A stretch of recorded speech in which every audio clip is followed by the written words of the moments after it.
Welcome, welcome to this week's edition of the Black Belt Newscast. It is a spotlight on all the things that are happening in the Black Belt in the midsection of Alabama. I'm Cindy Fisher, and I'm the publisher. I'm Todd Prater, staff writer and reporter. And you are going to see a lot of great things that we have going on in the Black Belt. So let's get started. Let's do it. Let's go for it. All right. Our first topic is Wilcox County Courthouse has closed. Tell us more about that, Todd. Well, unfortunately, mold was found in the courthouse. Actually, about a month or so ago, they found mold. It was tested. I think it was at least 5 different molds were found, including black mold, which is potentially very dangerous, can cause all kinds of respiratory illnesses and respiratory problems. So they've closed the courthouse down to be cleaned, and they have not given a date when they're going to reopen, just when they said it has a safe environment for everybody. So if you have any business to do with the courthouse, you need to go to Wilcox Works. Of course, the annex is still open, but Wilcox Works is taking care of all the business that would normally have been done there at the courthouse. And that's on Claiborne, so it's not too far away. Right. And they were, when I got video Thursday, they were pulling things out as they prepare. I know they've got a professional company that's coming to fix it. It's been a few weeks, months coming. They've had leaks in the roof and other issues. But read more about that at blackbeltnewsnetwork.com. Right. Our next topic, well, let's go to Perry County. Perry County, Marion. There we go. I know. We love doing that, don't we? Let's talk about Main Street Marion getting a grant in Perry County. What a great group. They've gotten a big grant. And that grant, you know more about the grant than I do. Tell them what's going on. So the grant's going to be used for small business loans that they can make to small businesses in the area so that they can help grow. And it's something that any Main Street program can do. As we know, Main Street's Marion, their Main Street program has been pretty successful and only a couple years old. And they're not the only ones in the Black Belt turning to the Main Street program for growth and development of their downtown. No, as a matter of fact, Demopolis has one that they started about a year ago, and it has been highly successful in the last year. They've got a number of businesses that are coming to town. A number of their buildings have been sold, and businesses are going to go into them.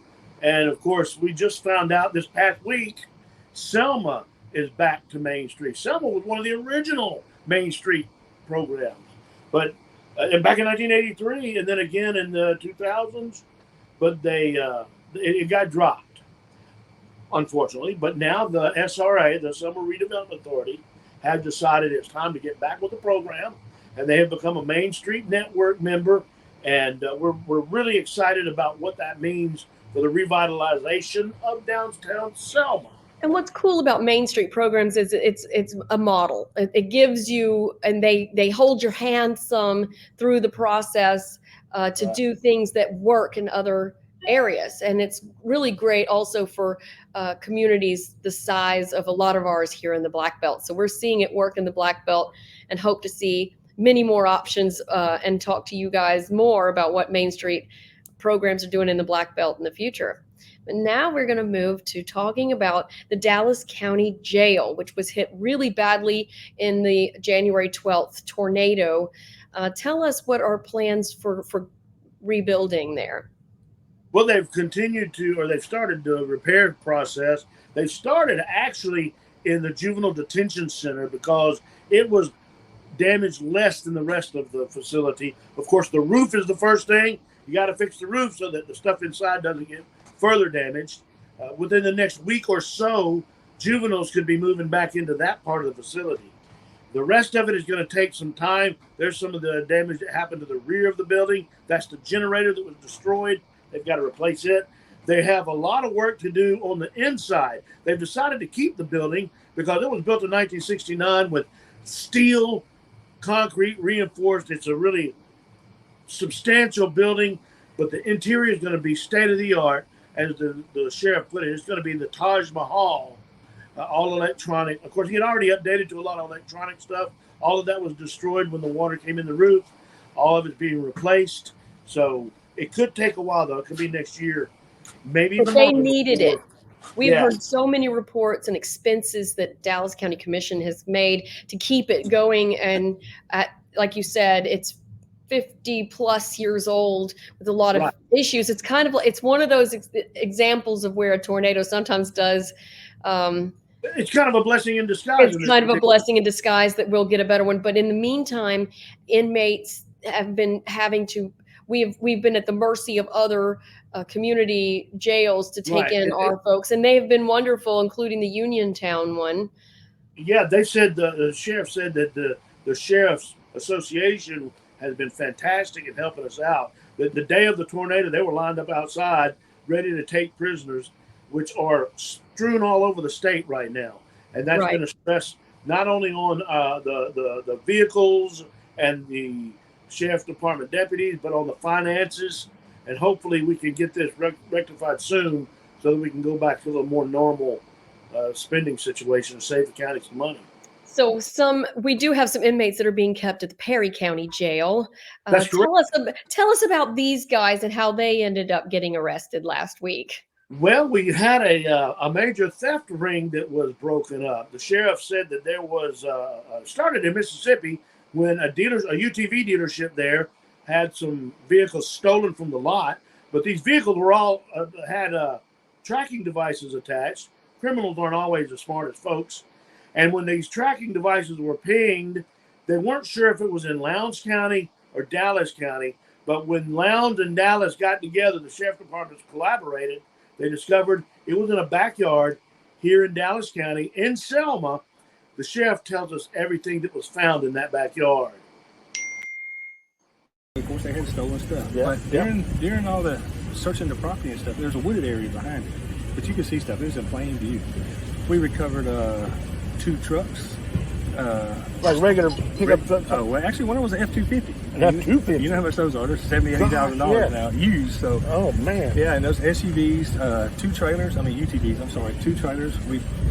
Lowndes County came and assisted us on it because they had the information to start with. And when you work together, you tend to get things moving a lot faster. So we actually recovered some vehicles stolen out of Lowndes County. Wow. Stolen out of the city of Selma. And all this is on one piece of property. And, it's leading us to more stuff. And some more arrests are going to be made. And the sheriff told me that one of the perpetrators actually drove up while they were recovering all that stuff in a stolen vehicle with a stolen trailer on it.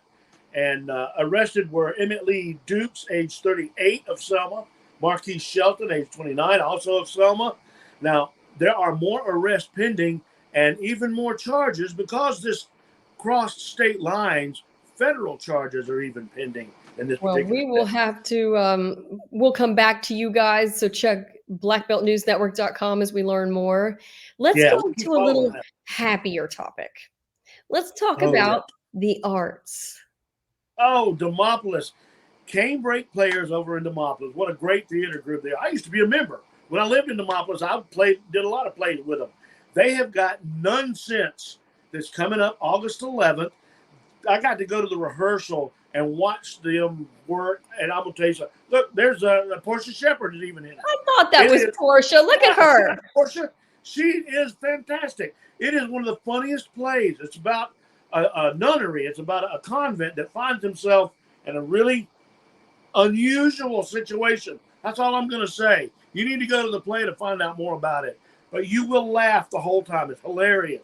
It's a great musical comedy. And it opens August 11th. You can go to the Canebrake Players website, go to their Facebook, and get tickets that way. It's great to see the arts. It's great to see such a fun play and them doing so well. And, that was their first rehearsal without using the scripts. They were just getting into the actual show. And it was still hilarious. That's how good they are.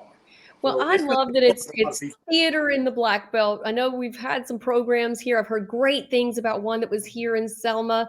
And so it's great to have some option here in the Black Belt to enjoy the arts. So glad to hear about that. I love theater. I minored in it in Alabama, and I cannot wait to get back on stage. They've asked me to join Canebrake Players again, and I think I'm going to do it. Well, I have to play flute in the orchestra pit is what I'll have to do. I'm a That'll performance major, flute performance major. You want to hear me on Sunday at St. Paul's if you Yes. really care. So we have so many great stories that are coming. BlackBeltNewsNetwork.com is where to go. And we also we want to do a big thank you to our sponsors. We have Randall Miller Funeral Service and Crematorium. They have so many wonderful things that they do for the community. And so go check them out. And you want to be a sponsor of the Black Belt Newscast? Email us at news@blackbeltnewsnetwork.com. And hey, make sure to follow us. We are on social media all day, every day. We pack social media with our wonderful stories and our videos.